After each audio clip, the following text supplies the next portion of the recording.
Classic World of Warcraft is one of those games where you could put in thousands of hours and still stumble across something you've never seen before. Not necessarily because it's hidden, but because the world is just so big, and the paths players take through it are so well worn that sometimes entire areas just get missed off entirely. These aren't secrets in the sense that they require some complex quest line or a very specific set of actions to trigger. Most of them are sitting right there in front of you, in zones you've probably leveled through dozens of times. Some of them you might have seen from a flight path and wondered about, and others require a bit of creative mountaineering to actually reach, but all of them are worth knowing about. These are 10 of the open world secrets in Classic WoW that are in plain sight. Starting off with one that most players ride straight past without ever noticing. It's in the hinterlands up in the mountains northeast of Airy Peak, and not far from the Queldanil Lodge. There's a narrow mountain pass called the Plague Mist Ravine, and it doesn't look like much. This is why everyone runs past it. It's just a small gap in the cliffs, but if you follow it through, you'll come out on the other side in the western Plaguelands, emerging near the shores of Darrowshire Lake, not far from Caer Darrow. The vast majority of players never discover this because the hinterlands isn't a zone people pass through on their way to anywhere necessarily. You typically arrive there from the Hillsbrad foothills, and you're just questing in that zone without too much thought apart from that. It's one of those geographical connections that Blizzard built in and then left mostly for players to stumble upon themselves. There are no quests that send you here either, so whether you're on Alliance or Horde, it is well worth knowing about this small little shortcut. Particularly if you're on the Alliance side, it's a shorter path to Scholomance rather than going over to the flight path in the western Plaguelands. Head over to Airy Peak, take the shortcut, and you'll be beating other people there,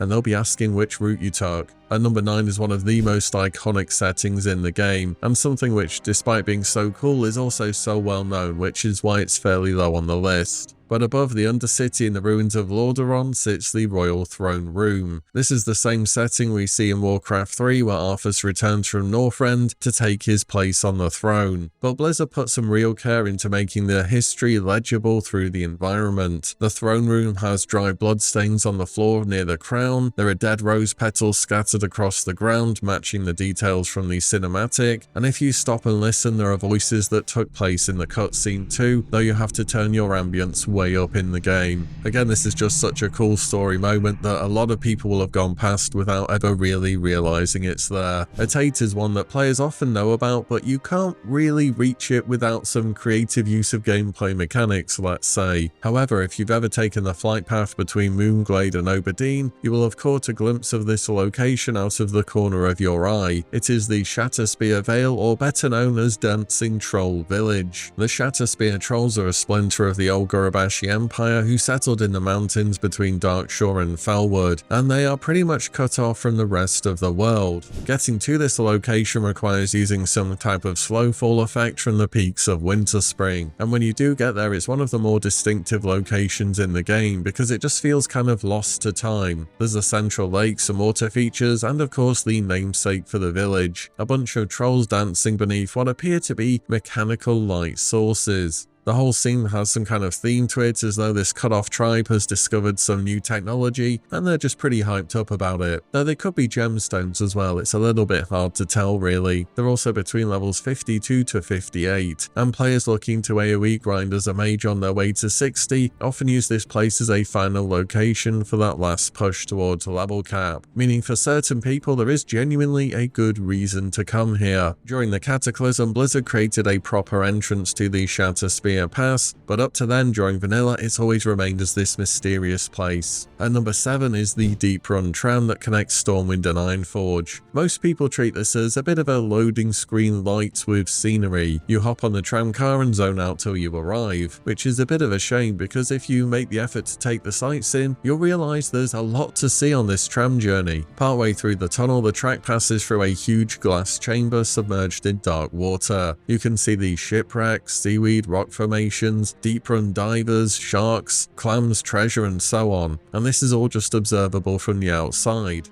and there is a bit of history why this goes underwater as well, which doesn't really make sense whatsoever for going between Ironforge and Stormwind. Originally, Blizzard wanted this tram to go from Stormwind to Darnassus, which is a whole other story, though they faced technical challenges in getting this to actually work within the game. Also, there were potential lore reasons too why this would have been a problem. I don't think the elves would want a massive tram being built into their tree. Most famously in the Deeprun tram is of course Nessie, a Threshodon boss, who was added towards the end of vanilla actually, not right from the start. Nessie is of course a very clear reference to the Loch Ness Monster, and she just swims about happily in her underground home. So next time you're in the Deeprun tram, keep an eye out, there's a lot to see. And number 6 is Newman's Landing. This is a tiny hidden location on the western coast of Dunmorrow, tucked behind the mountains and mostly cut off from the rest of the world. There is no flight path, no road, and no quest which takes you there. Getting there means you're going to be swimming round from Menethil Harbour, and it's about a 15 or so minute swim if I remember correctly. When you get there, you'll find a decrepit human house, a dock with a sign reading Newman's Landing, sunken boats, and a bunch of skeletons. There are open grain boxes and a skull impaled by an axe on a signpost, perhaps the unfortunate resident who used to reside here. And on the table there's a white cup with an F logo on it, potentially a reference to a Blizzard developer. The subject of Newman's Landing has been something that's been discussed for years. One persistent theory is that it was called Newman's Landing with the idea that newly created Alliance characters briefly pass through this location before being placed in their own respective starter zones. And more recently, Blizzard has made a use of this place. If you played a paladin during Season of Discovery, you will absolutely still remember having to swim around here because of how long it took, and you had to visit here to pick up one of your runes. And I do appreciate Blizzard finding ways to send us to places which are a bit further out of the way for the rune acquisition. All that being said, Newman's Landing is a bit more out the way, but it's definitely an interesting place. And number 5 is the Ironforge Airfield. You can see the Ironforge Airfield on the map, and when you're flying to Menethil Harbour from pretty much anywhere south of that as Alliance, you will go directly over this place. You can also get up there on foot as well, involving some clever use of game mechanics and a bit of slow falling. The airfield is fully realised. It has 2 landing strips, dwarven and gnomish buildings, a frozen lake, a bunch of tanks, griffin roosts, the whole thing. There are also a few towers up there too, almost suggesting as though Blizzard planned to build a road, but they're all blocked out. You may also not have known that during the original AQ40 war effort quests, that the quest to hand in the materials had you go over to the airfield in Ironforge. And this completely makes sense from a lore perspective. Whilst the Horde are a lot closer and would have used ground mounts such as Kodos to transport all that stuff, it would make sense that the Alliance would use airships instead for all these materials. Nevertheless, quests that sent you to the airfield were never actually used, because I suspect it would have been super inconvenient to keep having to go up there, and Blizzard just put the quest NPCs inside of Ironforge instead. Nevertheless, the Ironforge Airfield, very cool. And number 4 is what I call the Doors to Nowhere, a bunch of places within the game teasing future content that we would never see in a vanilla setting. The most famous of these is the Greymane Wall in southern Silverpine Forest, a massive stone fortification running across the entire border between Silverpine and the Kingdom of Gilneas. Outside of it, the huge gate stands ominously, and you can see a ton of refugees who have been stranded. The wall itself was built after the Second War when King Gen Greymane pulled out of the Alliance and isolated the kingdom behind stone, and in vanilla that's exactly what it represents. When you're questing on the Horde, especially as undead, you'll be taken to this location too, and it's just really cool to see in the game. There's also a Timbermoor Hold entrance in northeastern Ashara, and I'm not talking about that small one in Felwood that you cross through to get to Winterspring. There is actually a sealed entrance on the Ashara side, filled with dirt and guarded by Gatekeeper Rageroar and 2 Den Watchers. This gate of course leads nowhere, and it's not too difficult to see behind it and realise there's nothing there either. But in vanilla, this place is just sitting there, brimming with potential with a bunch of guards in front of it. And the final door to nowhere is in southern Tanaris, and the subzone of Uldum is even in the game as well. This is guarded by a bunch of stone giants, and you are even sent here as a follow-up quest which will begin in Alderman. Though the Titan construct at the gate says you're you're going to need the Plates of Uldum to unlock the gates for real, and we never get them in vanilla. Again, this is another place that we ended up seeing during the Cataclysm though. Overall, there's just something that works about doors like these. You know something's behind them, even the subzones exist within the game, they're just not quite finished yet, and these places have such potential. And number 3, on top of the doors to nowhere, we also have a bunch of portals to nowhere too. The 4 Emerald Dream portals are the most substantial of these. They appear in 4 different locations across the world, showing us glowing green portals that would lead us to the Emerald Dream. And all of these portals are in pretty low level zones as well, and if you run across the NPCs there, well, you're going to be running back from the graveyard pretty fast. During patch 1.8, these portals became spawn points for the Dragons of Nightmare, who would of course be world bosses that would drop powerful items. And then there's the Stormwind Housing portal, showing a large swirling blue portal behind the portcullis, but it's completely inaccessible. During World of Warcraft's original alpha, Blizzard confirmed that this was the planned entrance to player housing neighborhoods. Of course, we would never end up seeing housing during vanilla, but they were thinking about it all this time ago, and it wouldn't be until over 20 years later in WoW's most recent expansion Midnight that we would finally see this idea realized. And there is one more portal definitely worth mentioning, and this one's at the bottom of Dark Whisper Gorge in southern Winterspring. There is a rune gate with an instance portal behind it, and it's been sitting there quietly since day 1 of vanilla, and it doesn't take too much imagination to know that this would have been the portal that would have taken players to Hyjal, though it would have done so in one of the most inhospitable ways imaginable due to where it's located in the world. But keep in mind, during the early days of vanilla, raid entrances were planned to be inside of dungeons, so this is kind of on theme. Of course, this portal would forever remain dormant, and Hyjal would become a raid in TBC and later a zone during the Cataclysm. The thing about all these portals and doors in plain sight is that we've all seen them and we all know there's so much potential there. Yes, in many of their cases, these ideas have been used in future expansions, but I'm still so curious about how they could fit into a vanilla world and what new type of content we could see there. And number 2 is Ironforge Peak.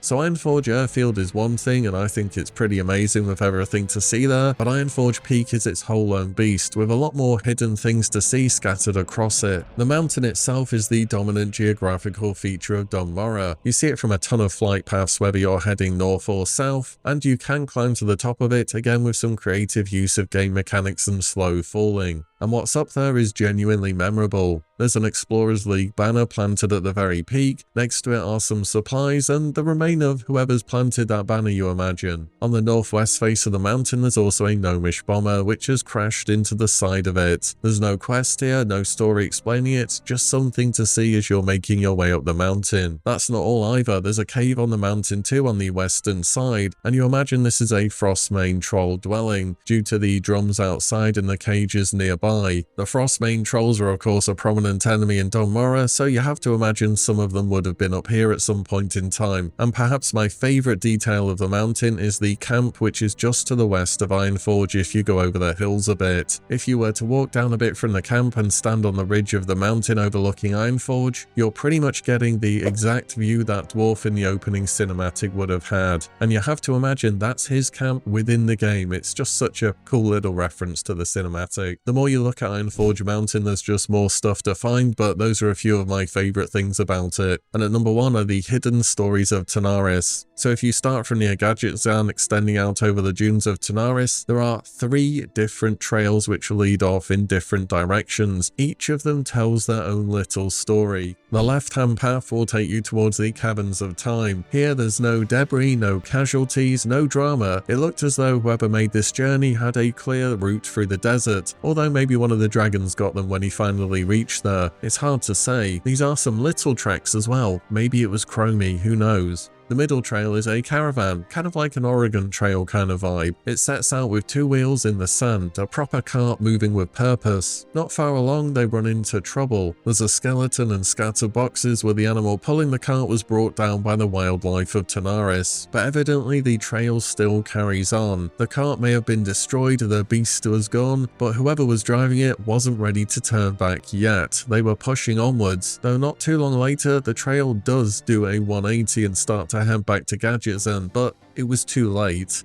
The skeleton is there in the sand alongside their mining pick and shield. They didn't get too far. The right-hand trail sets out on foot, and you can see from the density of the footprints in the sand that this was a proper 5-man group. A party, you could say. Shortly after departing, they lost their pack animal and 3 of their party members, a pretty disastrous start to the expedition, and this is marked in the sand by what they left behind. 2 of them still carried on nevertheless. Further along, you see what appears to be a troll skeleton with a long skull and tusks jutting out of the dunes. 1 adventurer remained, carrying on deep into the desert. They made it over the hill and near the dune wall compound when they were attacked, first dropping their axe and then their shield, and then finally expiring. 3 trails, 3 outcomes, all in his own people farm and quest through constantly. Blizzard put this extra attention into this stretch of sand, which you've no doubt run across time and again, and you've just never seen these details. And for me, this is what makes the stories hidden in the sand of Tanaris the coolest ones in the game. That being said, what makes all of these places interesting is that they aren't technically secrets. Most of them will be things you've just run past again and again. It's just environmental storytelling and rewarding people for being attentive, which I really appreciate about this version of the game. This world was so big and they put so many of these little extra things in the game which show care and effort. Vanilla really wasn't designed to hold your hand through every detail, it was designed to be a world, and places this big just have a lot of small details that are so easy to miss. Vanilla World of Warcraft has a lot of dungeons, as in a surprising amount of them when you sit down and count just how many there are, all the way from those early game ones such as Ragefire Chasm or the Dead Mines, to the late game ones in Blackrock Mountain or Western Plaguelands. There is a ton of 5-man content on your journey to 60 and even after level 60, and not all of these dungeons are made equal. Some of them are absolute masterpieces of game design that players still want to go back to time and again and remember them fondly after so much time. Others are less popular and places where people tend to go maybe once per character because the quests are a good enough reason. Today I wanted to rate every single vanilla dungeon across 4 categories: their design, atmosphere, quests and loot. Each category will get a score from 1 to 5, where 1 is poor and 5 is amazing. The design will cover the layout, boss encounters and how fun the dungeon is to run in general. Atmosphere is all how about it looks and feels to be there. Quests are whether there are good quest lines tied to the dungeon and how interesting they are from a story perspective, and loot examines whether the gear that drops there is gonna be worth the journey. Add those 4 scores together and we've got our rankings for each dungeon. Some dungeons also share the same total score, in which case I've ordered them from worst to best within that particular score range. Obviously this is a highly subjective thing to talk about, and what I like will be different from what you like most likely, but I thought I'd add on the scoring system to show you a bit more about how I'm thinking about each dungeon and why certain dungeons are my least favourite all the way up to my absolute favourite. So with that said, let's make a start. There are 3 dungeons combined with the lowest amount of points, and in last place for me is, somewhat surprisingly to me, Black Fathoms Deep. It's a sunken temple in Ashenvale which manages to both be somewhat forgettable and kind of annoying to run at the same time. First of all, the dungeon itself has a bit of a trip to get into it, which I don't necessarily mind, but it's kind of just a long hallway filled with elite mobs and half of them are in stealth. Once you get in the dungeon, there are some bits which are above water and underwater, which make navigation a bit more frustrating rather than interesting. And a lot of the bosses in here don't particularly do anything either. That's true for many vanilla dungeons, but also this one. I think it does the atmosphere the best, and the underwater temple concept at least has some merits to it. After the first few rooms though, you feel as though you've kind of seen what this dungeon is all about, and there aren't really too many memorable rooms after that. There are at least some good quests in here as well. Horde can get a really good one-handed sword, and both factions can get a wand which will last you for a long time. But outside the quest rewards, the loot from within the dungeon, again, just really isn't very good. There's a lot of things with strange itemization, or that will be otherwise replaced fairly quickly. One other thing I want to mention here is that initially for the scoring system I was considering adding on location, or sort of the convenience factor of running that dungeon. But location and convenience varies a ton between Horde and Alliance, and for Black Fathoms Deep in particular, despite it being an Alliance territory, it's considerably more annoying to get to for the Alliance for some reason, whereas Horde have a flight path right next to it that you're going to be picking up anyway whilst you're questing. I mean, yes, getting there in the first place is quite long, but getting there for the purpose of running the dungeon is way more annoying on Alliance. And then later on we'd have dungeons such as Scarlet Monastery, which are super bad to get to for Alliance and very convenient for the Horde, so I thought it would have skewed the scores too much between the two factions. Nevertheless, I think the convenience of getting to dungeons is something that should be somewhat considered, but I just decided not to add it on here. Also with 9 points, and that I'm not surprised to see towards the bottom of the list for me, is Razorfang Crawl. This is a sprawling Quillball warren in the Barrens that just feels like a slog to get through. Whilst it's not confusing or non-linear, it's just not terribly inspired either. It feels a bit like a hallway with endless amounts of Quillball in it. The thorny bramble tunnels and aesthetic is at least somewhat unique and distinct from other dungeons, and there is something vaguely unsettling about the Quillball as an enemy with their whole death cult vibe thing going on. The quests in the crawl aren't particularly inspired either, with one of them having you pick up bat poop.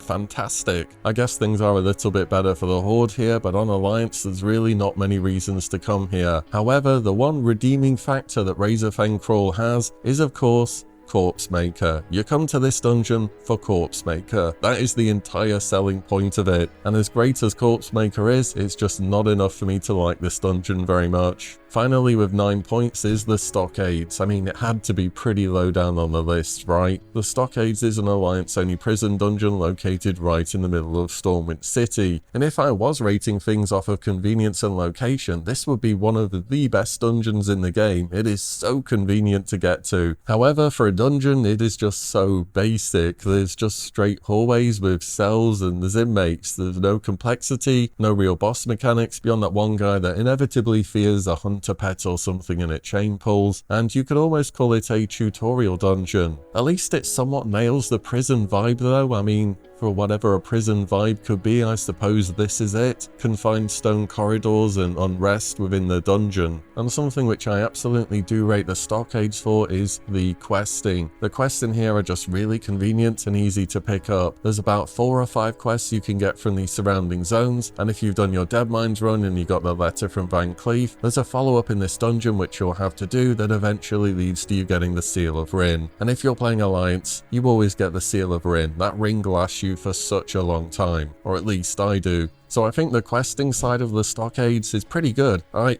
always run this dungeon when I'm leveling. One of the biggest letdowns, however, is absolutely the loot, because you're probably saying, well, what loot? And yeah, that's kind of the point. There really isn't any. There are rare spawns in the dungeon that can drop some items, and a few random green items that are dropped by trash mobs in there. But outside of that, you don't really come to the Stockades for items. I mean, it's a prison. What are they gonna have? Next, we have 3 dungeons tied with 10 points as well, and my last in the 10-point category is Gnomeregan. Gnomeregan is infamous, isn't it?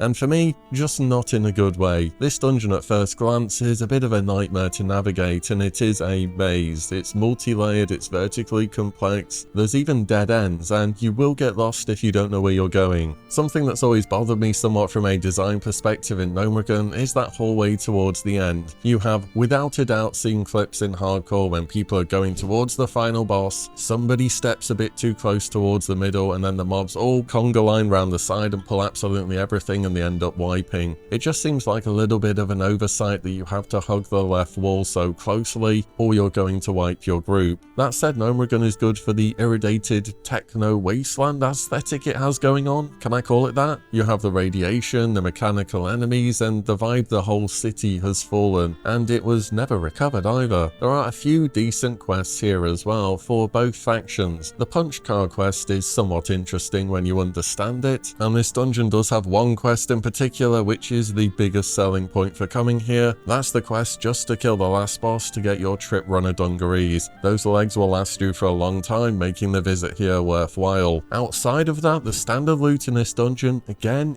isn't very good overall. I mean, there is the manual crowd pummeler, which is infamous for being used by feral druids to min-max their damage, but it's such a niche item and it's not really used for your leveling journey. So I think from a loot perspective, it's a bit of a letdown too in Noma. The next one with 10 points is Ragefire Chasm. Ragefire Chasm is the horde-only dungeon tucked beneath Orgrimmar. Whilst it's not offensively bad, it's just not terribly exciting either. Just simple cave tunnels, basic pulls, not terribly memorable bosses. Again, it's another tutorial feeling dungeon, and considering it is the lowest level dungeon in the game, well, I suppose that's fine. There are some interesting stories here which makes your character feel strong and part of the horde even at a low level, and give some decent rewards, but they're things which are generally going to be replacing pretty fast once you start hitting up the Wailing Caverns, for example. So Ragefire Chasm, it's worth a run and a pre-quest to get to some extent, but I often just don't go out of my way to do it. Same story with loot really, it's just such a low level dungeon that things are often replaced fairly quickly.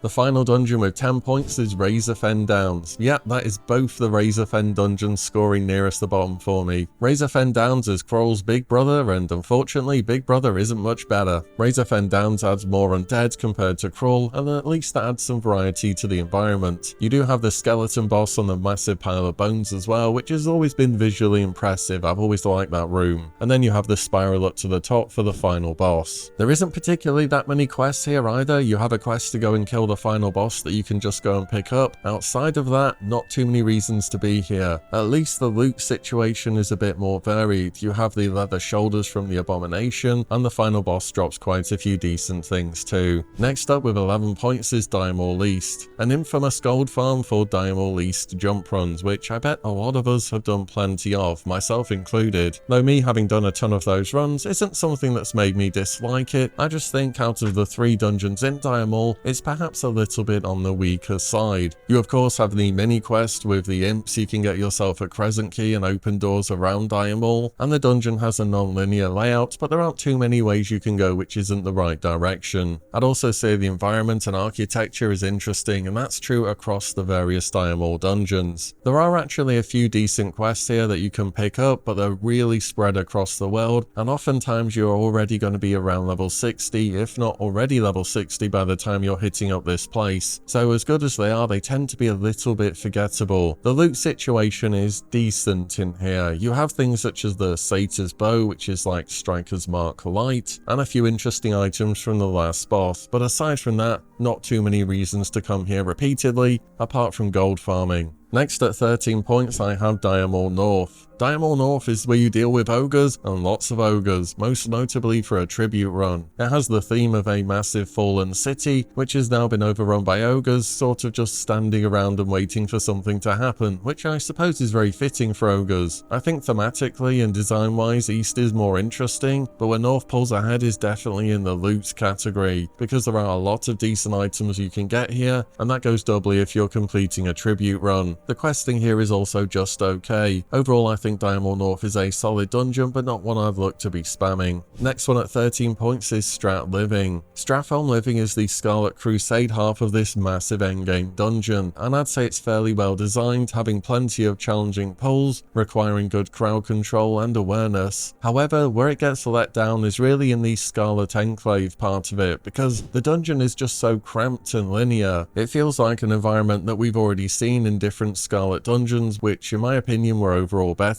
The atmosphere is where Strat really does deliver though, and this goes for both living and undead. You really feel the weight of what's happened here and the aftermath that has been left behind to fester. There are several quest lines tied in here as well, though many of them are kind of annoying to do or need you to revisit the place. Loot in Strat Living is fairly decent as well, though there aren't really too many chase items people will be coming back for time and again, which leads me to put it here. Next up at 14 points I've got 3 dungeons, and I'd say it's from here on out that things start to improve quite a bit in my opinion. The last one in the 14 point category is Maradon. Maradon is a massive underground cavern system in Desolus. I should also say with dungeons with multiple parts such as Maradon or Diamore, I've not always split them up into the separate parts. And for Maradon I'm covering it as one big dungeon. The reason is I was thinking, do I really have different things to say about each part of the dungeon? And if the answer was no, I'll just cover it as one big dungeon, so that's what's going on there. The atmosphere is where Maradon really stands out. It genuinely has a unique look with the purple crystals, the cascading waterfalls, and the whole earth elemental theme. Princess Theradras's chambers are also one of the most visually striking rooms in the game, and it's always enjoyable to see. The questing here is also pretty good, albeit a little bit complicated. The Pariah's Instructions quest, for instance, you kind of need to know somebody who understands what they're doing here. Other ones are a lot more simple, and the loot is also absolutely standout. You have a bunch of reasons to come here. Those include Blackstone Ring, which people want for physical DPS, and of course Blade of Eternal Darkness. Other bosses drop decent things too, such as the plate legs from the Big Earth Elemental, and even the Heart of Noxion if you want to go and farm that for your Viscidus pulls in AQ40. There's also Thrash Blade, which can last you well up to level 60. A lot of quests here, really cool dungeon, and one that I always make sure I do. Next at 14 points is the Temple of Atal Hakar, or more commonly known as the Sunken Temple. This is a pretty confusing troll temple in the Swamp of Sorrows, and I think for a lot of people the layout is going to be something that's highly off-putting for the Sunken Temple, but when you come to understand it, I think it's one of Vanilla's cooler dungeons. The submerged temple aesthetic is well done, with the whole place feeling genuinely ancient and ominous, as though you're rediscovering it. You have the troll channelers you have to defeat, you have the stone puzzles, and you need to clear out all the green dragons before you can make your way to Aranicus. There is also the optional avatar of Hakar as well. There are a lot of quest lines associated with the Sunken Temple, and you really have to do some extensive pre-questing before you're ready to do this dungeon. That being said, I really enjoy pre-questing for a dungeon, and it feels as though I'm setting up my character to have the perfect run through it. I will say the loot situation is a bit more disappointing in the Sunken Temple. Yes, there are a few really good items, such as Dragon's Core for example, but for the most part the bosses tend to drop things which are just difficult to use. Finally, at 14 points I have Shadowfang Keep, and I think despite this being a respectable score, people are still going to be mad I haven't put this higher, but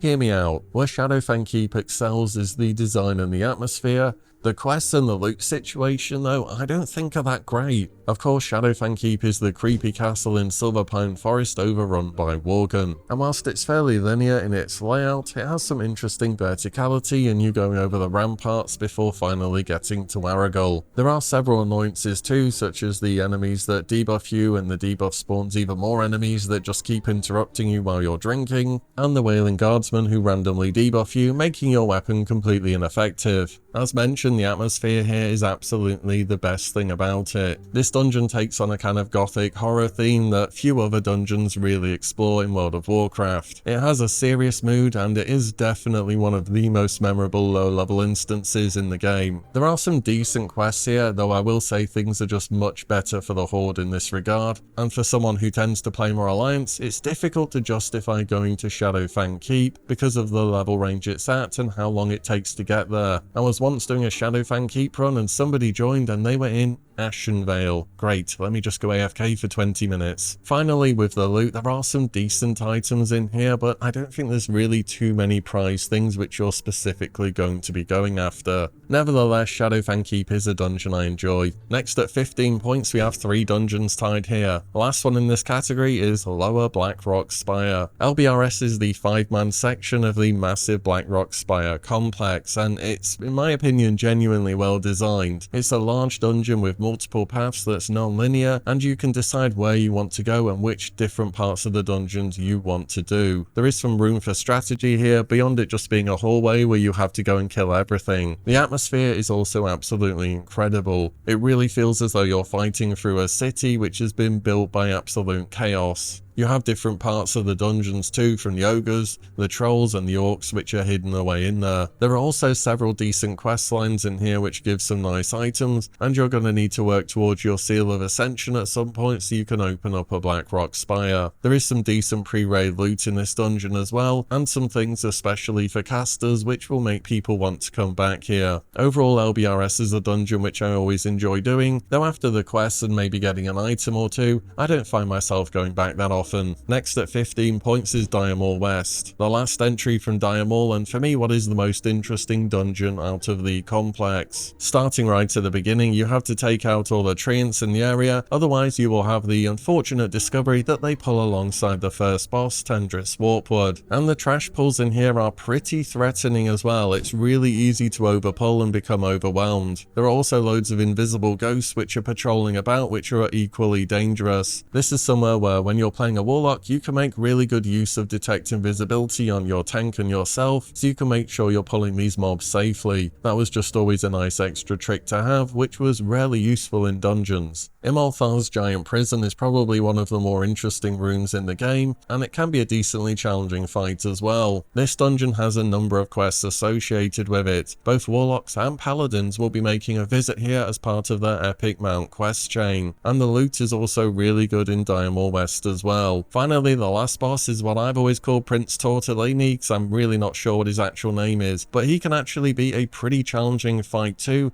and he drops some nice loot. Diamol West also ties into the library portion where you'll be coming for your Chandrila rep related items and to turn in bits and pieces for enchants, though of course you can get here from Diamol North, and that's the way most people will go because it's way shorter. That being said, I think Diamol West is one of the more challenging endgame dungeons and will absolutely put an unprepared group to the test. Zul'Farrak is the outdoor troll temple in Tanaris, and design-wise for the most part it's pretty linear, but where it really stands out is the event where you're on top of the staircase with the prisoners, fighting off wave after wave of troll assailants. And everyone's had that moment where the tank goes running down, they try to pull absolutely everything and just AoE it, and you're either going to end victorious with something to remember, or you're going to have a grey screen and be running back. I think the desert temple setting is very apt for the trolls as well, and absolutely fits within the lore of the zone. Where Zul'Farrak always shines has always been the questing though. This is one of the best dungeons in the entire game when it comes to quests. There are loads of them to pick up in gadgets and it's just really easy to share them and get them all completed as you make your way through the dungeon. You can also do some additional pre-questing for Zul'Farrak as well, for the tablets of Mosharu for example, or of course getting a sacred mallet so you can bang the gong, summon Gazrilla, and get yourself a carrot on a stick. I think the thing which lets Zul'Farrak down a bit is actually the loot. There really aren't that many good items in here. You have the staff for casters from the boss in the graveyard, but I swear I never see that thing drop, as well as the shoulders and head from the last boss. Not to forget as well the two swords that can be combined together to make Sol Thraze the Lasher. But whenever I go to Zul'Farrak, the loot isn't the main thing I'm thinking about. With 16 points I have the Wailing Caverns. Wailing Caverns is a twisted underground dungeon in the Barrens, and this was Vanilla's first truly non-linear dungeon. If you don't know where you're going, it is so easy to get lost in the winding passages, but that is absolutely intentional. It's an entire cave complex which is supposed to feel huge. The boss encounters with the druids of the Fang are somewhat interesting too, representing different animal forms that we typically don't get as players, and when you learn your way through the dungeon it can feel rewarding to be the person leading people through, or going to optional areas to just explore the place. The atmosphere is where Wailing Caverns really excels though. The dungeon absolutely nails its aesthetic with the whole jungle cave and mysterious cult-like things going on. The questing in here is also pretty good, and when you come out the other side of the dungeon you probably have your first set of shoulders in your Talbar mantle and of course your Crescent staff, and both of those things are going to last you a long time. The loot in here is also relatively good as well, and there are a bunch of nice low level items such as Venom Strike for hunters or all the different armor pieces of the Fang. The loot is probably the least good section of the dungeon, but overall it's still great. At 16 points I have Strat Undead. Strat Undead is the Scourge-controlled half of Stratholme, where you eventually face Baron Rivendare. It's well made and has a lot of very challenging pulls where you can easily overestimate what you're fighting and find yourself running back from the graveyard. I'd say the atmosphere is even more powerful than the living side though. You're not trapped inside those small scarlet halls, instead you're in the massive open city of Stratholme as it's been destroyed and overtaken by the Scourge. This is what the endgame looks like and what the endgame feels feels like, and you will be coming back here many times for many reasons. The questing is the weaker side of Strat Undead, I'd say, especially that one quest with Egan's blaster that I swear nobody has ever actually completed. You know, the one where you have to blast the neutral citizens. It takes so long to do. If you wanted 5 people to do that quest, it would take you hours, I swear. Aside from that though, the quests are fairly good. And of course, the loot side of Strat Undead is where it really is very strong. There are a lot of previous items in here, from Cape of the Black Baron, Robe of the Exalted, Mask of the Unforgiven, and so many more good items. And of course, if you are extremely lucky,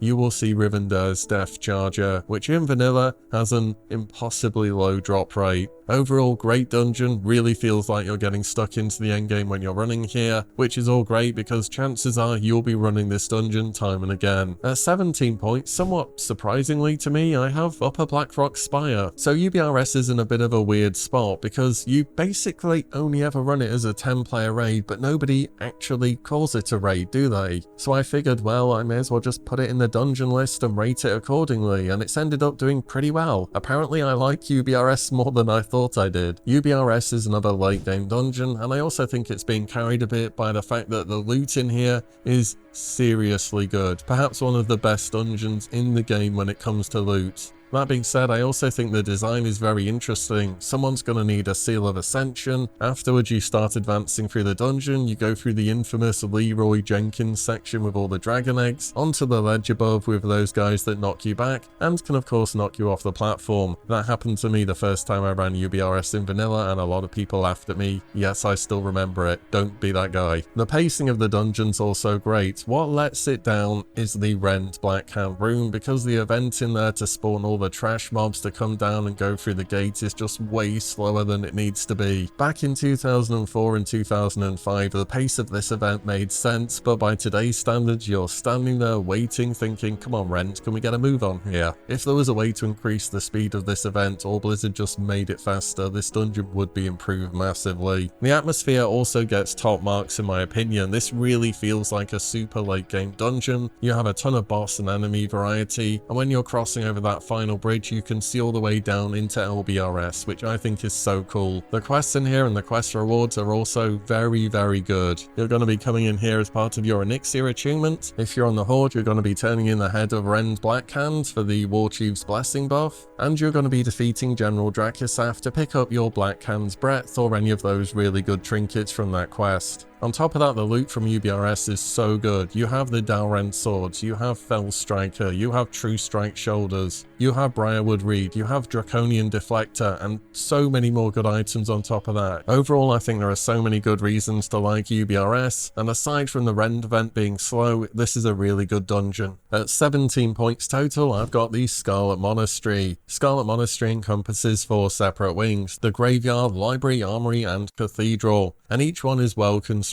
with distinct encounters. I think from a design perspective, all of them are pretty straightforward, but they're also distinct in what they achieve between a graveyard and the library and so on and so forth. They're all different enough to be enjoyable in their own right. I've always found the atmosphere really good here. The Scarlet Crusade are just an interesting faction. They've got a history predating World of Warcraft as an MMO, and appear all the way from the super early game in the Undead starting zone, all the way to the endgame when you're in Strat Living. You have some interesting boss fights too, with Arcanist Stone and seeing who stands inside of his blast wave, and the final boss in Cathedral with the surprise 2 boss encounter. There are several quest lines tied into these Scarlet Dungeons too, though for the amount of content here, I find the amount of quests to be pretty thin, and it's probably this dungeon's weakest part. The loot, however, is exceptional, and there are things from every single dungeon that people will want to try and get. From the more caster-based items in the graveyard or the library, to pretty much everything Harold's wearing in the armory, especially Ravager, and then you have Cathedral with a few extra good items too. The only downside, which as I've mentioned earlier, I'm not going to rate things down for on location, but man, this place is terrible to get to for the Alliance. If I was scoring location, it would be a 1 for Alliance and 5 for Horde. And on top of that, when you're on a PvP server on your own horde, you're not even flagged whilst being here. Anyways, the Scarlet Monastery, fantastic dungeons, always great to do. Getting into the absolute top dungeons now for me. There are 3 dungeons tied with 18 points. The first of them is Scholomance. Scholomance is a school of necromancy in Caer Darrow, and it's really interesting from a design perspective. Each of the wings have their own mini-bosses before you get to the final chamber with Dark Master Ganling. And there are some interesting encounters here too, though things for the most part are all pretty straightforwards. The atmosphere is where Scholomance really delivers, and it sells the whole necromancy school concept perfectly, with the undead students attending their classes, the corrupted instructors teaching dark magic, and so on. The questing is overall good, though it does get a little bit repetitive. You know that one quest chain I'm talking about with the ghost lady outside that has you go into the dungeon 4 or 5 times in a row, I think? You'll also come here as your paladin to finish off your charger quest, which feels very fitting. The loot in here is also really strong, and there are things which every single class in the game will want. And of course, Scholomance is one of the 2 places in vanilla where you can make flasks. Just imagine that one of the places you can make a super endgame alchemy item is in a school of dark magic. How fitting is that for vanilla WoW? Next to 18 points, I have one which is gonna be probably a bit controversial, and that is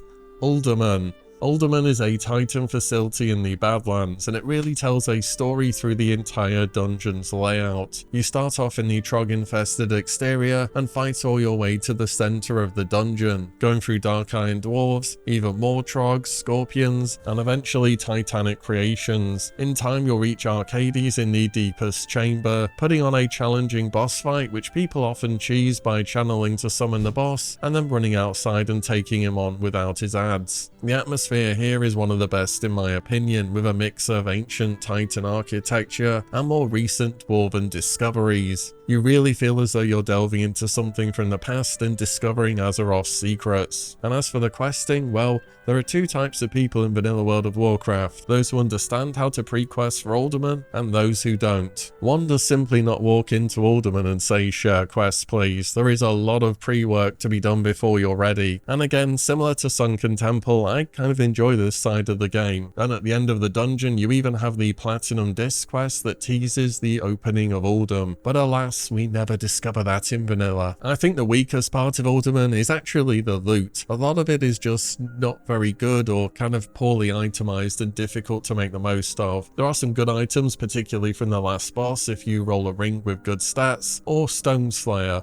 but outside of that, not too many great items. All that said though, I always enjoy a run of Uldaman. Next 18 points and in second place total is the Dead Mines. The Dead Mines are many players' first real dungeon experience in World of Warcraft, and what a first experience it is. The progression from the mine shafts where you're fighting through to the actual entrance of the dungeon, onto the foundry with the goblins, and finally that moment when you blow open the doors and you see the entire ship there, it just flows together so well. In fact, the only downside for the design is that Dead Mines is linear. If there were a few more rooms to explore, I could easily bump it up to a 5 here, but that's the way it is. The atmosphere here is also great, and it really feels like you're discovering something that's been hidden away and secretly worked on for so long. The Defias Brotherhood questline is one of the most interesting questlines in the entire game in my opinion. We know that back in the day, Blizzard spent a lot longer on the introductory quests for the Alliance than they did on, well, many other parts of the game to be honest, and it really shows because this questline is just so good. Playing a human character, you're introduced to the Defias Brotherhood almost straight away, and it won't be until some 20 levels or so later where you're finally wrapping up their story. And on top of that, the loot is really good from the Dead Mines as well. You have Cruel Barb,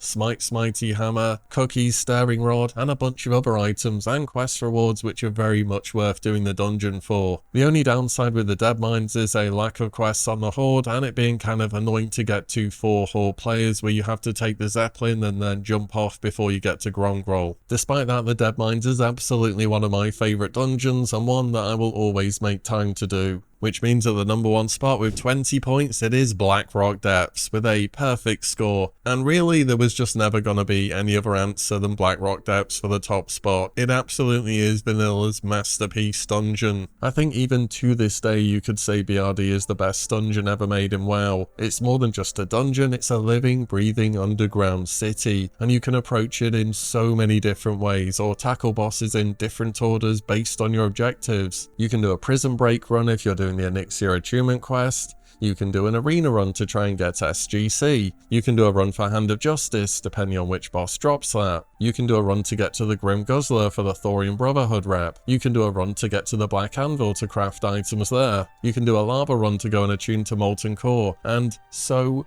many more different ways of playing out this dungeon. It is just incredible. A run of BRD, depending on your objectives, can take you anywhere from 15 to 20 minutes to 3 or 4 hours easily. The encounter design is varied, and there are just so many different bosses and trash packs in here which are memorable. The atmosphere here is also perfect. This is the Dark Iron Dwarf capital deep within the mountain, and you feel that. You have lava flowing through the forges, the massive prison complex, the Grim Guzzler, the Lyceum, and of course the throne room where Emperor Thorison sits. The amount of quests here is absolutely crazy. This is one of those dungeons where you're going to be doing it multiple times, and you can either pre-quest for BRD or just go into BRD and say share quests and still get quite a few things done. The amount of quests in here might as well make this place a quest hub and a dungeon at the same time. On top of that, the loot in here is really good, and it's another reason why people keep coming back and back. You have, as mentioned, Savage Gladiator's Chain, Hand of Justice, Banthok Sash, and just so many more items throughout the dungeon. But more than any individual aspect, what makes BRD the greatest vanilla dungeon is how it all comes together and how many different choices there are when you're running this dungeon. Blackrock Depths was a mega dungeon before mega dungeons existed, and honestly, I hope one day we see more like this. And there you have it, every single vanilla WoW dungeon rated from worst to best. The beauty of vanilla is that even the lower rated dungeons serve their purpose. They're getting you started against elite enemies, forming groups, picking up rare quality items, and completing quests. And 5-player content has always been a huge part of World of Warcraft and will always continue to be, I'm sure.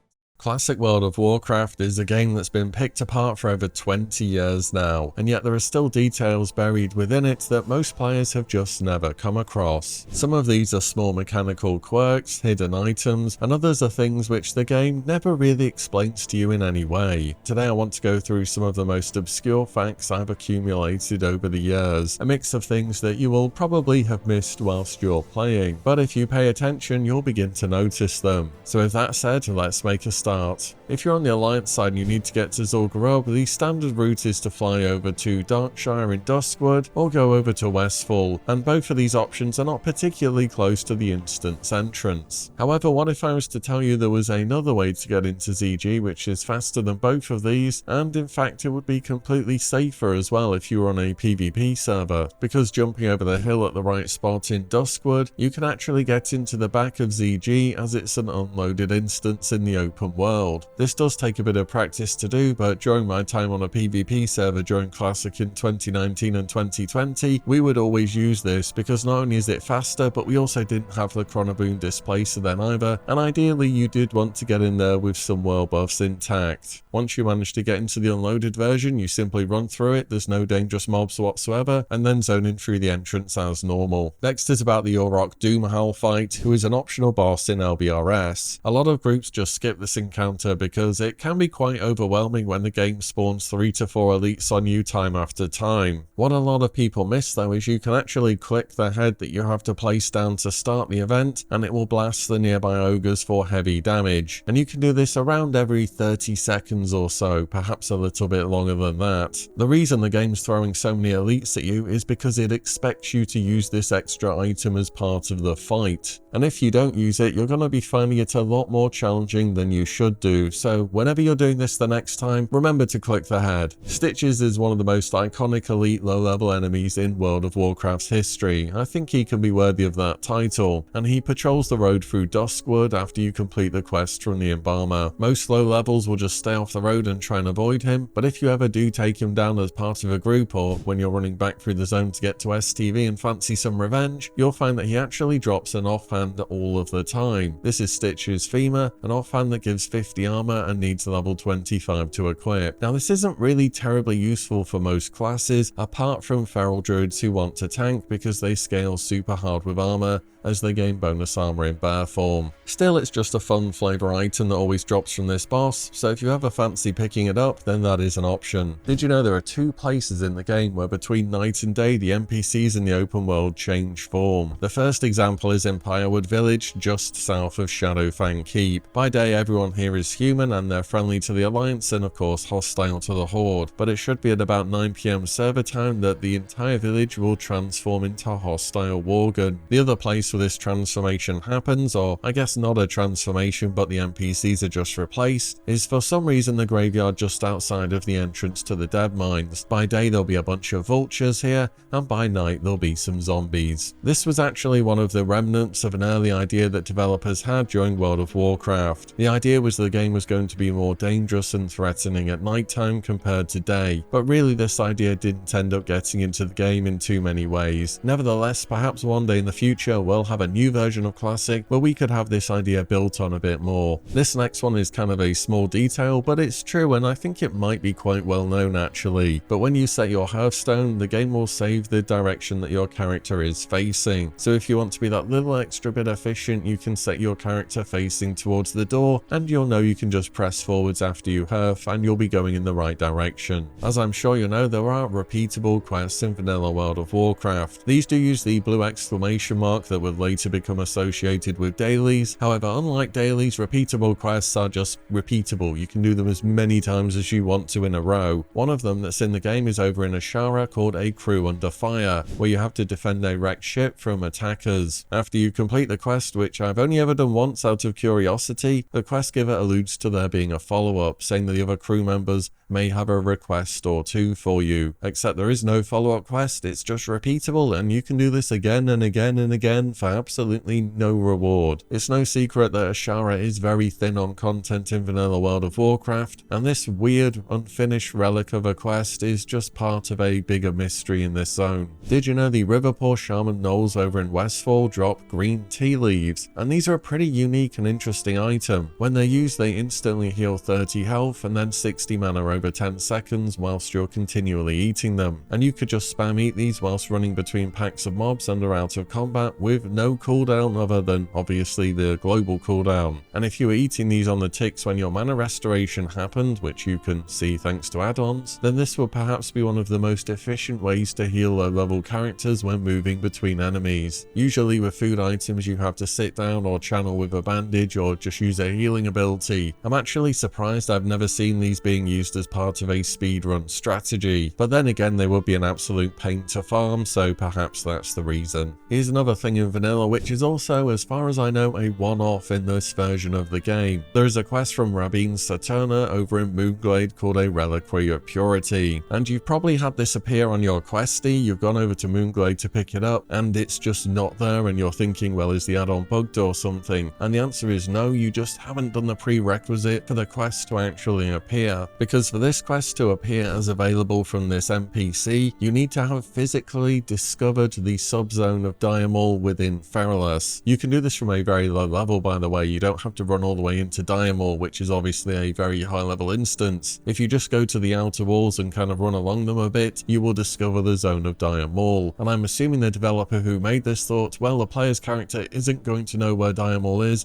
unless they have actually discovered Diamol first, which is a pretty logical way to think about things. However, if every single quest worked like this, you would have to do a lot of low-level exploring before you were ready to accept accept quests. I can only put it like that. Did you know there are 3 weapons in the game with a 4.0 attack speed, which are the combined slowest attack speeds in the game? The most famous of these is the Pendulum of Doom as a super rare drop from Alderman. This is a 2-handed axe which is typically used as a twink weapon that also has a proc that can deal a bunch of damage. The second is the Pacifier, a 2-handed mace that drops from Logrosh, an ogre who is a rare spawn in the Altaric Mountains. He's in that area around all the Crush Ridge ogres where the caves are, and this isn't a guaranteed drop from him either, you do have to get lucky. And the third is the Blackrock Slicer, which drops from Spirestone Battlelords in LBRS. Again, this is another rare spawn. The reason a super slow attack speed is valuable is because certain classes have instant attacks that scale off their weapon damage, such as warriors with Mortal Strike, paladins with Seal of Command,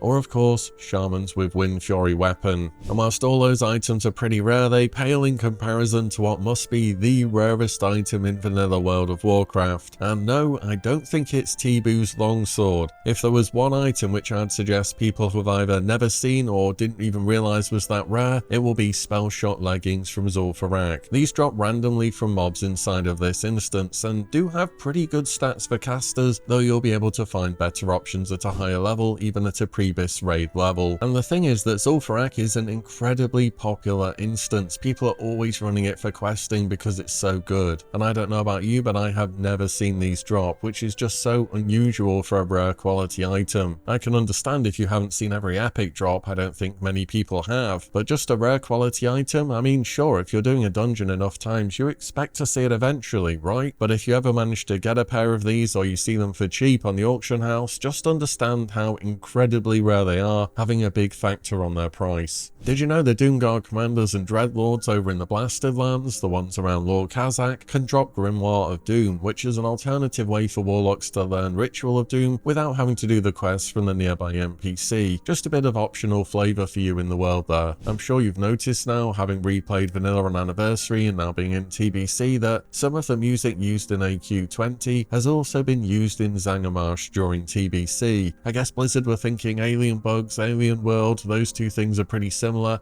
we'll just reuse the music, it's fine. There is a hidden companion pet in Vanilla World of Warcraft, which if you've ever done Westfall, you've ran past it. Over at Saldine's farms there are a bunch of chickens nearby the farmer, and if you're trading with Saldine, you'll notice that he has some special chicken feed on him, but there's no real information about what you need to do with this chicken feed. However, if you just randomly spam /chicken at one of the nearby chickens about 100 times in a row, yes, seriously, you do need to spam it that many times, the chicken will have a quest appear, you can give it some of the feed, and then it will become your own companion pet. I don't know what levels of insanity someone went through to discover this, but someone out there was the first person to spam chicken on a chicken 100 times, and I only have respect for them. The lowest level epic items in Vanilla World of Warcraft are some of the most iconic ones actually. Both the Staff of Jordan and the Fiery War Axe are obtained at level 35, and these typically drop from level 39 to 40 enemies and have extremely low drop rates of course. Whereas rare quality items outside of profession start showing up as low as level 15, and there are tons of these level 15 blue items which are mainly weapons. Usually and especially with epics you associate them being a much higher level item, but it is interesting to know they start showing up so early. If you're Alliance and working through the Onyxia attunement chain, there's a particular step involving the Dragon's Eye that sends you looking for another dragon brood willing to assist. Now this quest originates in Stormwind and gives you absolutely no direction whatsoever on where you're meant to go. The blue dragon you need to find is Harley, who is hidden up a hillside randomly above Mazthoril in Winter Spring. In a funny way, this reminds me of Season of Discovery, and some of the runes were so incredibly obscure to try and work out where you actually needed to go for them. This is like the original rune quest. And to me it's crazy, someone started off in Stormwind and ended up finding the NPC up a mountain in Winter Spring. It really couldn't be much further apart than that. And I can only imagine back in the day that information spreading so fast by word of mouth after somebody first found them. In Vanilla and TBC for that matter, Sylvanas Windrunner uses the standard Night Elf model, as well as what appear to be some cultist robes. And then randomly in Wrath of the Lich King, they updated her to use the Blood Elf model. Nathanos Blightcaller, her favourite sidekick, is also in Vanilla and TBC,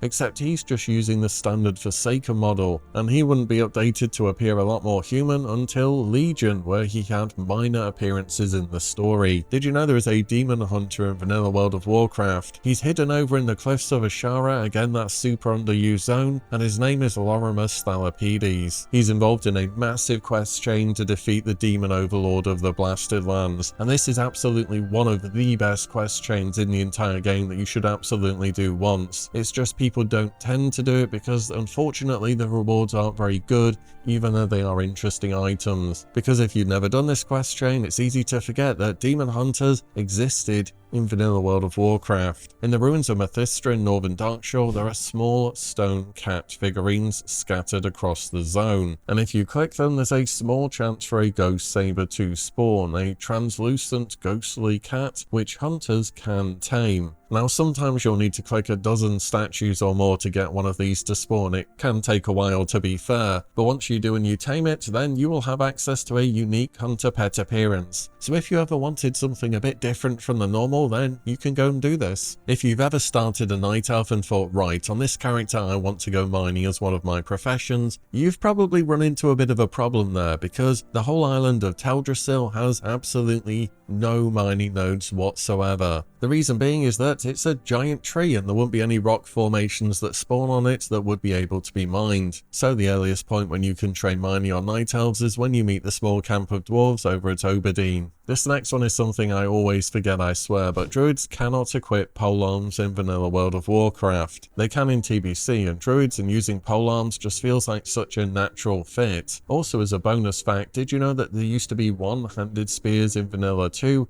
and druids could use them during this period of time? And interestingly, every single class that could use one-handed spears during the alpha can use polearms in vanilla, apart from the druid. I have this theory they just forgot to update it and druids should have been able to use polearms, but hey, that's how the game is. Ulteric Valley is one of the most well-known battlegrounds in World of Warcraft, and in vanilla both the factions are not exactly made equal. Did you know if you took a Horde character and gave them a 60% mount, and an Alliance character and gave them a 100% mount, the Horde character would reach the middle of the Field of Strife first? The middle of the Field of Strife, of course, is about halfway down the battleground. I even did this experiment many years ago in a video as kind of a joke to prove that the Alliance could get down the battleground faster, and I was amazed to learn that with this severe disadvantage, Horde still reached the middle point sooner. This is why in TBC, Blizzard moved the Horde starter cave way further back. But in vanilla, you do get a bit of a head start as the Horde. There are 2 quests in vanilla World of Warcraft where, in order to complete them,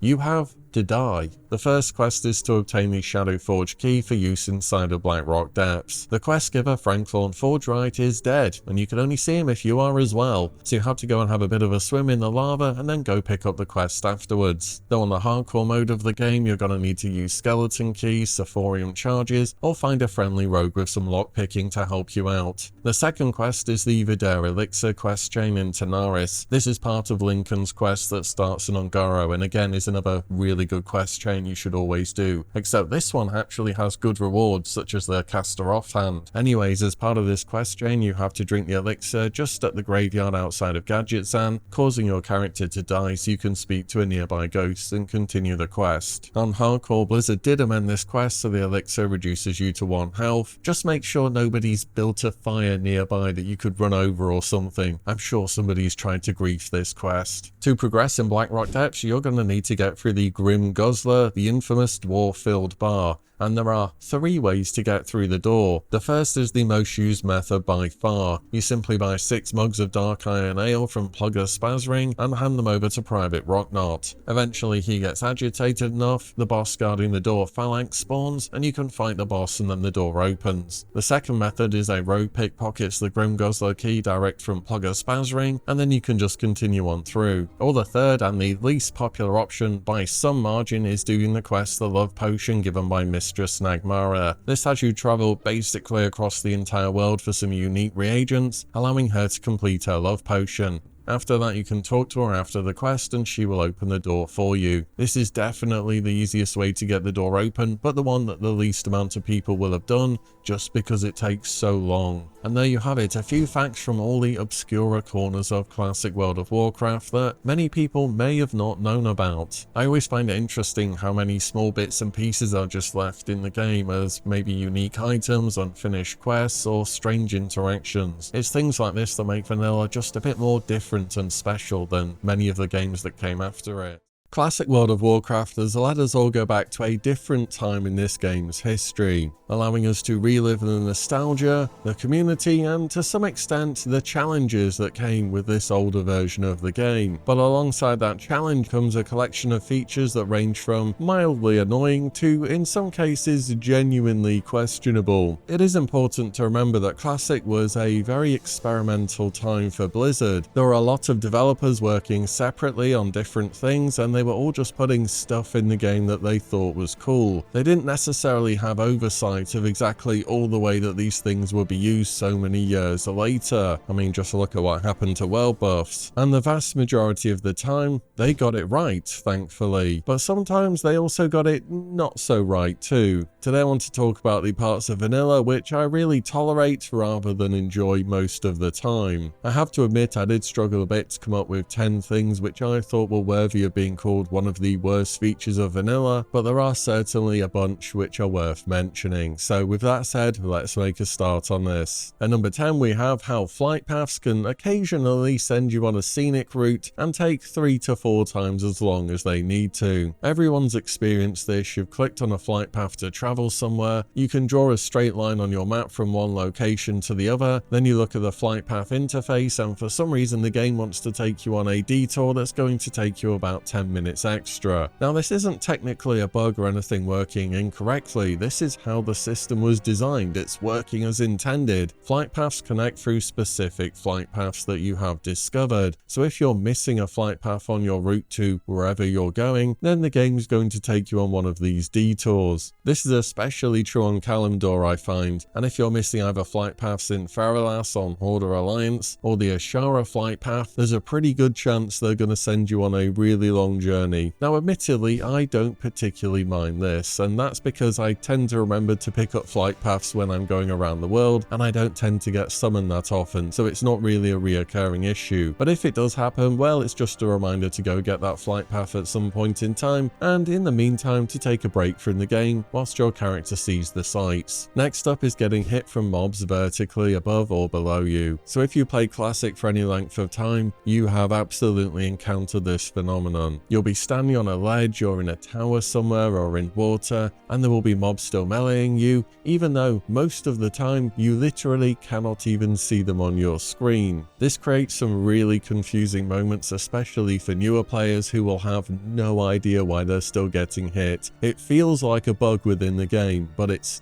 not. It's just when enemies are vertically above or below you, they can still melee you. They don't care about how much distance there is between you. Now when you're playing a hardcore mode, this can be genuinely deadly if you get stuck inside a tower and you can't escape and all the mobs above and below you are still able to melee you. But oftentimes apart from that, it's just a bit of an annoyance. At number 8 is the Darkmoon Fur buff cooldown system. So as you all know, the buffs from the Darkmoon Fur are super powerful, the biggest one being 10% bonus damage. So of course Blizzard needed to add some kind of cooldown system to prevent people from stacking these buffs or from having 100% uptime on them. What they came up with though is just really weird. So after you get a Darkmoon Fur buff, you can't get another one for 4 hours, which is simple enough, right? However, there is a workaround. If you log out in a rested area in an inn or a major city, the timer continues to count down as if you were online, but only if you stay logged out for a full 8 hours in a row. If you log back in before those 8 hours are up, you reset the rested area timer and have to start over. Also, you have to be unbooned as well, you can't have the buff stored. For raiders, this can create a pretty awkward situation where either you just need to be logged on for 4 hours doing, well, whatever really, or you have to ensure you're logged out for 8 hours in a row in a rested area, which depending on the time of day can also be super inconvenient. On top of that, of course, the countdown system is hidden and you need an add-on to track it. All in all, it's just a very confusing system and I feel like there had to have been a better way to do this. And number 7, I have the World PvP events in vanilla World of Warcraft. So So Classic WoW has 2 dedicated world PvP events with actual objectives and rewards. I use the word reward very loosely here because not many people take advantage of them. These 2 PvP events are the Tower System in Eastern Plaguelands and the Silithus Collection event. I've always thought that there should be more to these events and they should encourage people to get into the PvP associated with them more than what happens at the moment. In fact, in Season of Discovery, I thought for a moment that Blizzard was going to revamp these events for endgame, and instead they just made entirely new events. So Eastern Plaguelands has a bunch of towers that can be captured by either faction. Controlling them provides a buff to your faction and unlocks some additional rewards. There's even an extra flight path in the zone which you probably didn't know about. Silithus has an event where you can collect Silithid from the floor and then carry it back to your faction and turn it in for minor rewards. This forces you to cross the desert on foot and should open up opportunities for PvP, but similar to the towers in EPL, the rewards just really aren't that worth it. The best thing about it is you can get a damage buff after turning one of these dusts in, however you can't chronoboon this buff, so most of the time people just don't bother. There is some potential here with these 2 world PvP events, I just think they're both underutilized and really not a great part of Classic WoW as a whole. Next up is Shared Spawn Quest Objectives. This is another thing you will have absolutely experienced within the game. A quest will tell you to go to an area and kill a specific mob. You'll find the spawn location, but instead of your quest target, there are a bunch of different mobs standing there. So you run around and around the area looking for the mob that you need, but you just can't find it, and you assume that, wow, these things just have a really rare spawn or something. Nope, the majority of the time it will be a shared quest spawn. You know that quest in Elwyn Forest where you have to kill the different types of bears? That shared spawn, that's where you can never find any of the black bears. How about that quest in Western Plaguelands where you have to kill diseased wolves and all you can find is spiders?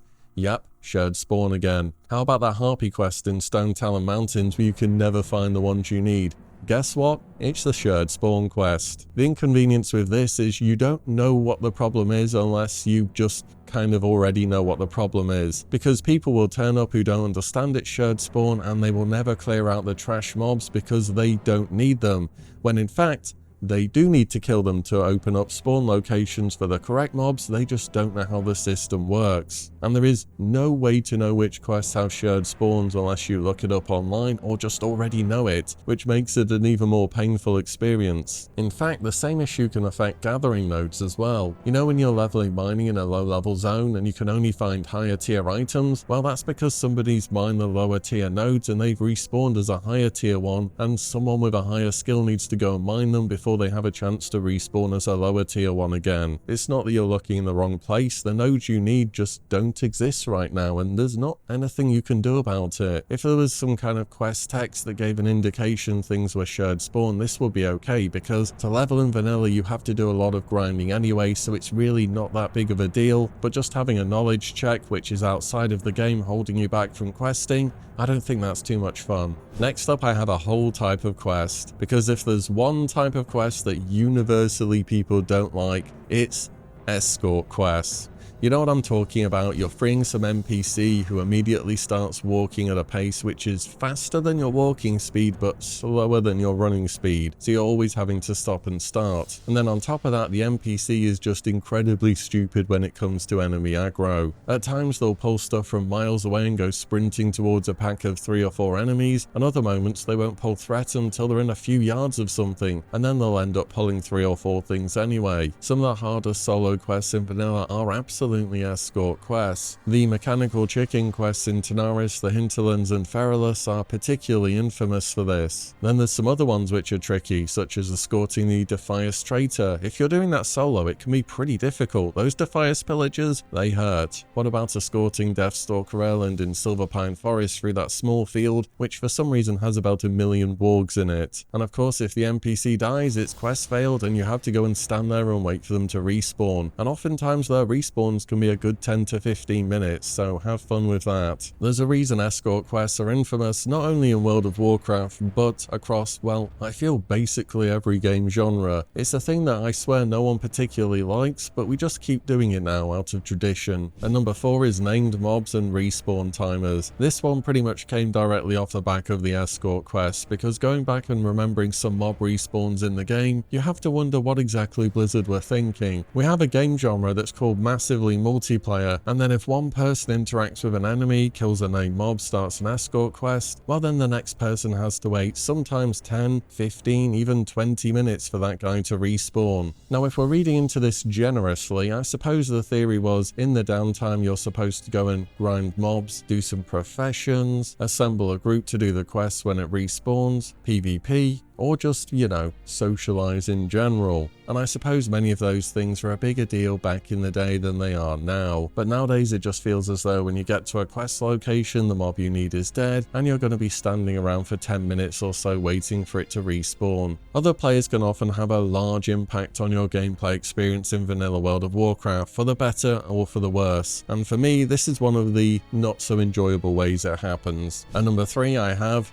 the auction house. So, Classic's auction house has a pretty fundamental flaw. By default, it sorts items by current bid price, not by out price. And this may seem like a minor thing, but it enables an annoying scam in the game. So a player will list any random item for a 1 copper bid and a buyout price of hundreds of gold. And because how the auction house defaults to showing lowest current bid first, these scam listings appear at the top of every search. The scammer is essentially hoping you'll misclick and hit buyout when you're just not paying attention to a bunch of things that you're picking up on the auction house. And it works, of course, otherwise people wouldn't do it. When you're just trying to go on the auction house and buy some rune cloth, you may not always be paying full attention, and suddenly you're a few hundred gold down and feeling super demotivated. Worst of all is scammers can still cancel their auctions if somebody bids on them at a low price, so they're really not losing out on that much either. I know a lot of people wouldn't want the modern interface from the auction house and it would be too much of a change from what they know, but if we're going to have this version, it would be so much better if either things were listed differently by default, or if you could right click player names on the auction house and just ignore them or even report them for these scam listings. At least that will put some power back in the player's hands. Or alternatively, you can do what the majority of the players do, at least I think they do, which is A, say I don't want the new auction house interface or functionality,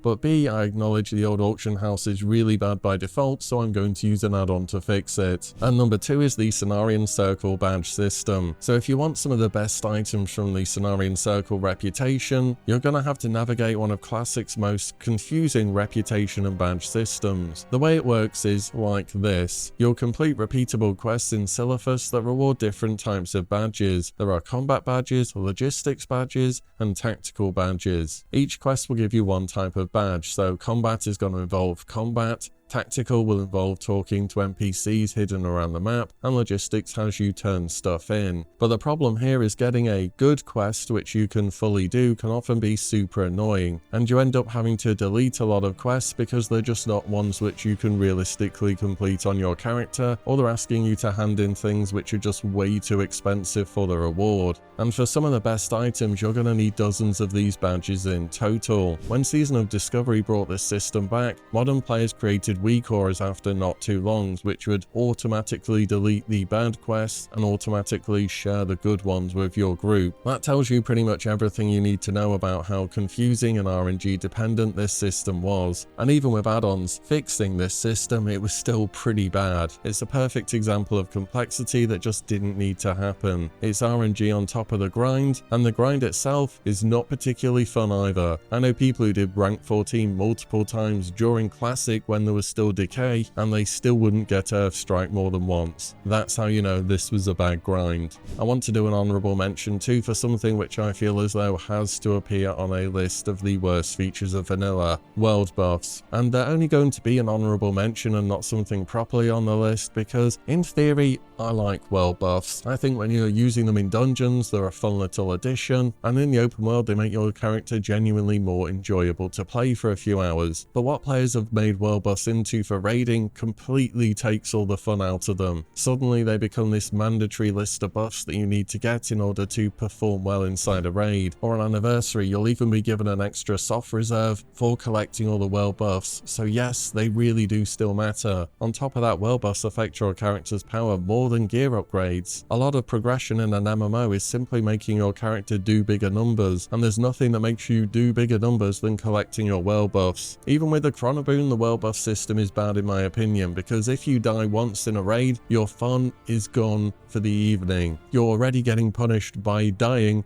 having to be rezzed and slowing the raid down, and having to reconsume. Losing all your world buffs on top of that is just absolute misery. When I said at the start that developers back in the day were just randomly putting things in the game they thought sounded cool, this is the perfect example. When you hand in the head of an Ixia, it's supposed to be a mini lore type celebration where everyone in the city gains a buff for 2 hours. Not, oh, I need to get this buff on 3 separate characters so I can do a bit more damage in raid this evening. So yeah, world buffs, not necessarily a bad system by themselves, but what players have turned them into is bad. Finally, at the number 1 spot, and there could literally only ever be one thing for this number 1 spot, it's the PvP ranking system. The PvP ranking system in vanilla World of Warcraft is, without exaggeration, one of the worst designed systems I've ever seen in a game. Blizzard got so many things right with this game, this was not one of them. In a super simplified way, you earn honor points, and then at the end of the week you get ranking points which contribute to your total rank. But the thing with this PvP system is you're not competing against the opposite faction, you're competing against your own faction on your server. And to reach the highest ranks, you must be among the top honor earners. But the killer is, usually with this PvP system, there is decay, and you lose a bunch of your progression each week. So essentially, once you've started ranking up and you're getting to the higher ranks, you can't stop. If you stop and lose a week, decay will wipe out a lot of progression. This means typically if you seriously want rank 14, you are genuinely locked into doing somewhere between 10 to 14 hours of PvP every single day for months in a row, and you cannot have a break.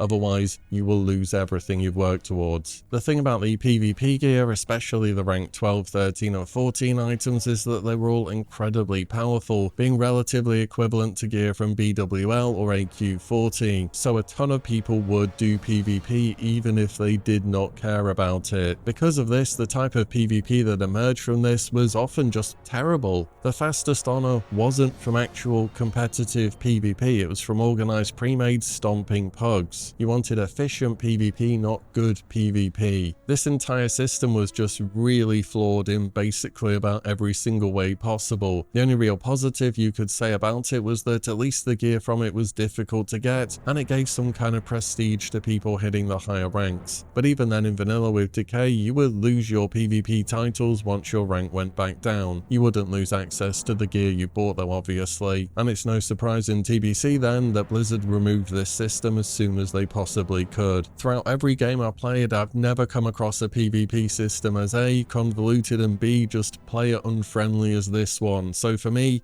it has to be the worst feature of classic World of Warcraft.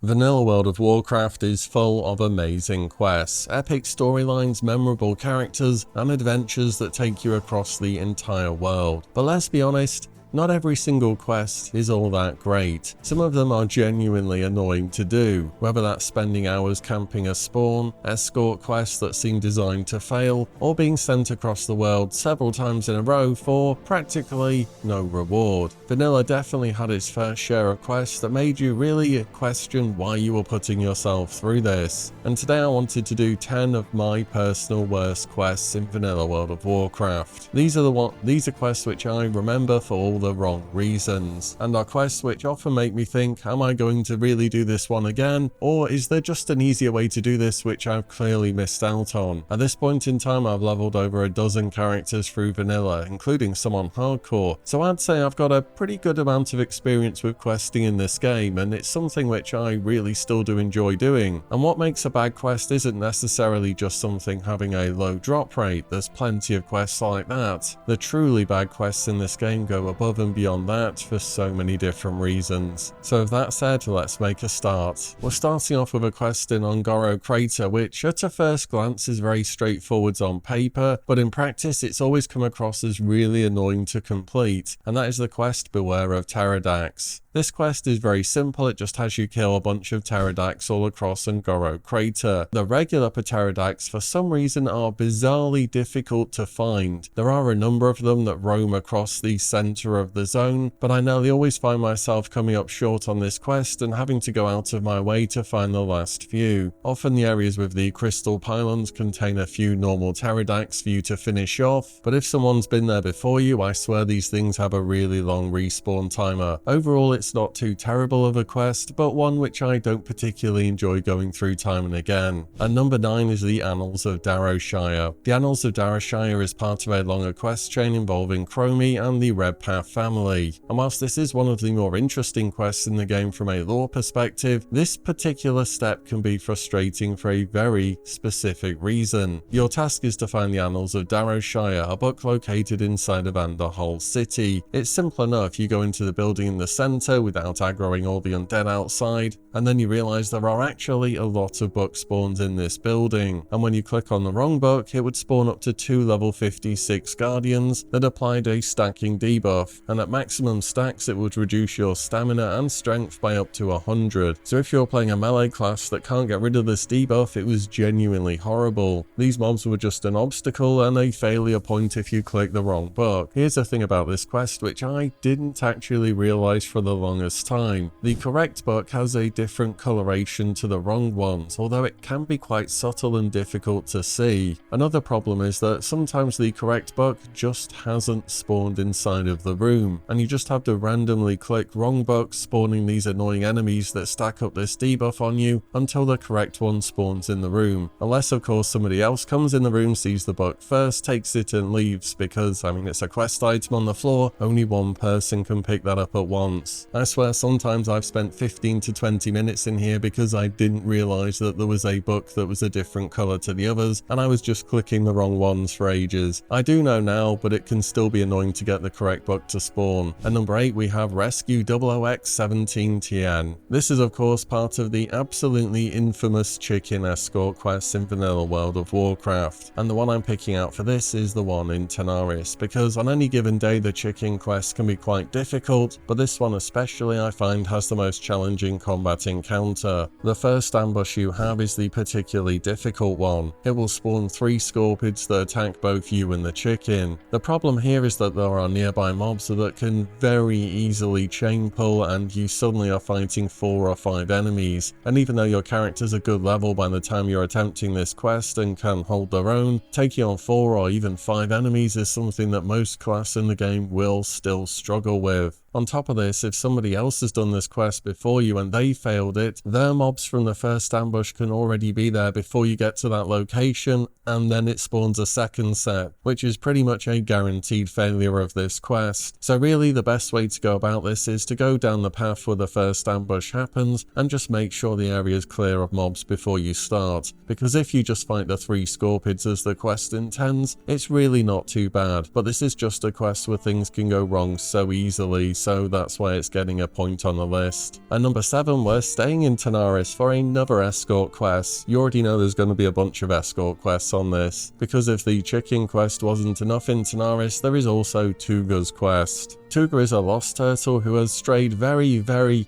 far from home and is found in the Thistleshrub Valley in southeastern Tanaris. His wife Torta is waiting for him all the way at the opposite side of the zone, and it's your job to reunite the two. And Blizzard did that ever annoying thing they do with escorts, where when you're on a mount, the mob is much slower than you, and when you're running it's a little bit faster. Often I just do this quest on foot because you're inevitably going to be pulling a few more enemies while you're going across the zone, and if you're on a mount you constantly have to stop and start, which is just more annoying than running. So that means I'm running across the entire zone of Tanaris, and wow, Tanaris is a really big zone. The rewards from completing the quest aren't even that great either, considering how long it takes. And if you're ever feeling particularly brave, you can start Tuga's quest, go all the way to the east, start the chicken quest, and then go north, because both of them have a pretty similar handing point. I've done that one before, just maybe don't do that if you're on a PvP server, because I can only imagine the psychological pain from getting ganked at the end of 2 escort quests after running for so long. And number 6 we have Call of Water. So class quests in vanilla are generally pretty amazing. They give your class identity, they send you on meaningful journeys, and they reward you with iconic abilities or items. And most of the Shaman Totem quests are also pretty good, apart from Call of Water. This is a quest shamans could start as early as level 20 to obtain their water totem. The problem of this quest is just how much traveling was involved. Now sure, by level 20 you do have Ghost Wolf, but still it is going to be a lot of extra running. Most of the quest takes part in the Barrens, which is already fine, you're going to be around there at level 20, but the particularly annoying bit is when it randomly sends you over to halfway down Silver Pine Forest to kill a few water elementals. Because of this, oftentimes people leveling Shaman will leave this quest till a bit later, but they can bundle it up with doing something important like a run of Shadowfang Keep for instance. Or then again, the water totem is more supportive for groups rather than being good personally, so sometimes people don't even bother until they're a way higher level, and maybe until they've even got their mount. Nevertheless, out of all the class quests in the game, I think Call of Water deserves a spot here. At number 5 we have Free from the Hold. Okay, this will be the last escort quest, they just deserve many spots on a list like this. Escorts already have a bad reputation, but this one for me is just the absolute worst. This quest is started at Northwatch Hold in the Barrens, a heavily fortified Alliance outpost in Horde territory. Your objective is to rescue a high elf prisoner locked in one of the towers and then escort him over to Ratchet. The challenge in the first place was even getting to this NPC, as Northwatch Hold is super dense with enemies, and once you get to the quest location and start it, he just wanders off on his merry way, and you have to hope that things haven't respawned. The problem is in Northwatch Hold there are both tons of ranged and melee enemies. Sometimes a ranged enemy will aggro the NPC and he will go running over to them, and in that process he will pull a few more things at the same time. And this quest happens at a really low level, and when you're at a low level you just don't have many of your class's strongest abilities yet, so you can really struggle to fight off several enemies at the same time. On top of that, if somebody else has already started the quest, it takes absolutely ages for them to complete it and get all the way back to Ratchet. You even have to go through the pirate camps along the coast, which are also super densely populated, although there is usually enough other Horde players around to help clear things out. Nevertheless, Free from the Hold is always a quest where it feels as though you're one bad pull away from failing.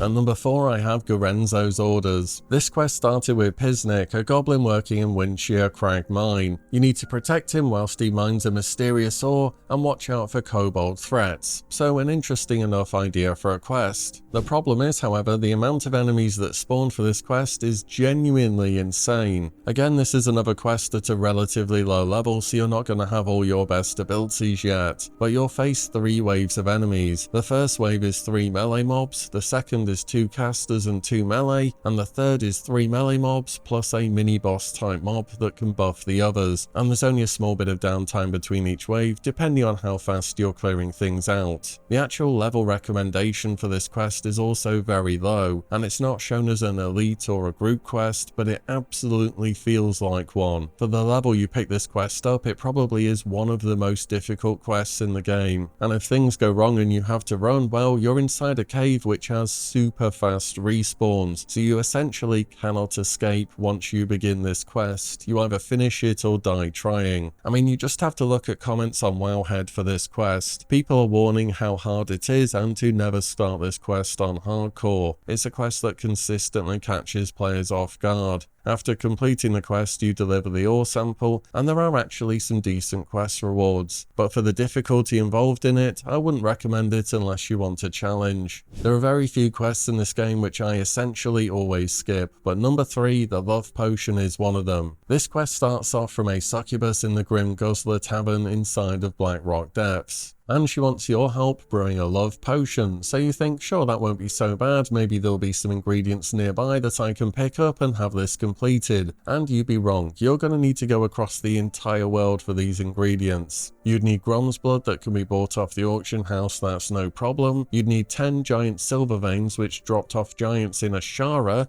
the opposite continent, and you would also need to fill a vial of water from the Galactus Springs crater in Ungoro Crater. So from the center of Blackrock Depths, this quest says, okay, can you just go over to Ashara real quick and then Ungoro Crater. So assuming you managed to work that route into your questing somehow, there's probably someone that's done it, then you have to fight your way back to the Grim Guzzler again inside of BRD and hand in the quest. And on top of the item rewards, which are pretty bad by the way, there is an additional reward as well. You can talk to Mistress Nagmara after the quest and she will open the door to the Grim Guzzler for you, allowing you to continue onwards. This is the third way to open the door, which essentially never gets done because the other two ways are just infinitely easier. This quest was clearly something you were meant to pick up in the early to mid-level 50s, around those times when you will be in zones such as Ashara or Ungoro Crater, but realistically it's often just way too annoying to justify doing this quest, so often I just skip it out entirely. And number 2 is a quest that involves some of the most travelling in vanilla World of Warcraft, and travelling itself isn't a bad thing. There's the quest with Lincoln in Ungoro Crater for instance, which I think's great because it tells a good story and has good rewards. This quest however,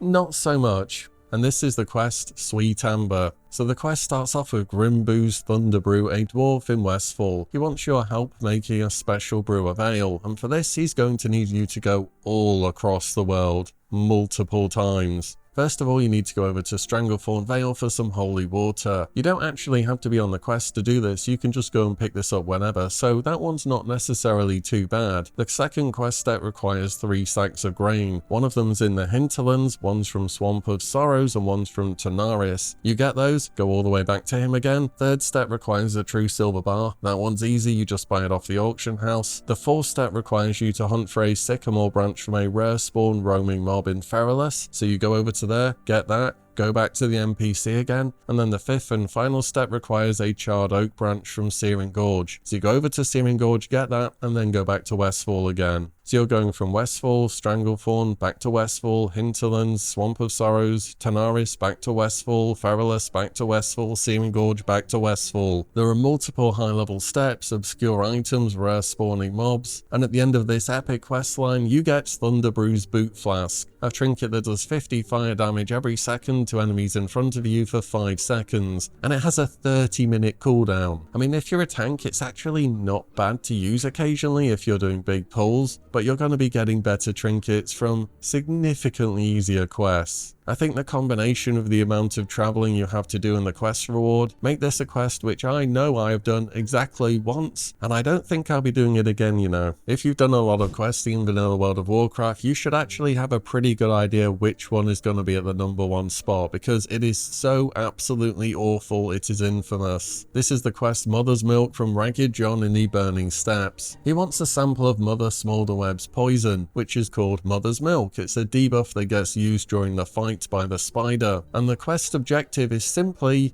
milked. You can make of that what you will. First, you're going to need to get to a Mother Smolderweb in LBRS, which is a 5-player dungeon way up in Blackrock Spire. Usually you do this as part of a group, though I have read that some people go out of their way and get this one done solo. But anyway, you get to the boss, you get poisoned with the debuff, and assuming nobody dispels it off you, you now have to get all the way back to Ragged John to get milked. Here's the inconvenient bit, because if you are doing LBRS as a group, you essentially must interrupt the dungeon and go and hand this debuff in. A, because it's got a timer on it, it'll time out before you finish the dungeon, and B, this debuff also frequently triggers web explosion. This roots you and all nearby allies for 10 seconds. It's undispellable, has no diminishing return, and no internal cooldown. So if you are a group of people trying to hand this in, this debuff can just chain proc and you're standing there and there's quite literally nothing you can do about it. So if you try and complete this quest whilst you're in a group, you're kind of griefing your group, which isn't really what you want to be doing. So you have to herf out or run back to the quest giver before this debuff expires. Also, anyone on the way back could just randomly dispel you and the quest will fail, and if you're on a PvP server, of course, dying will also remove the debuff. There are just so many ways this can go wrong. And what's your reward for this deal? Ragged John's Never-Ending Cup, which has an on-use effect which isn't terribly useful either. Overall, Mother's Milk is an infamous quest because it's A, annoying to do, B, can go wrong in so many ways, and C, is difficult to to do in a group because you have to randomly leave halfway throughout the dungeon, and if you're traveling together, you are all just going to spam root each other. And I think for questing in vanilla, it really doesn't get worse than this. So there you have it. Out of the many quests in vanilla, these are 10 of my absolute worst ones.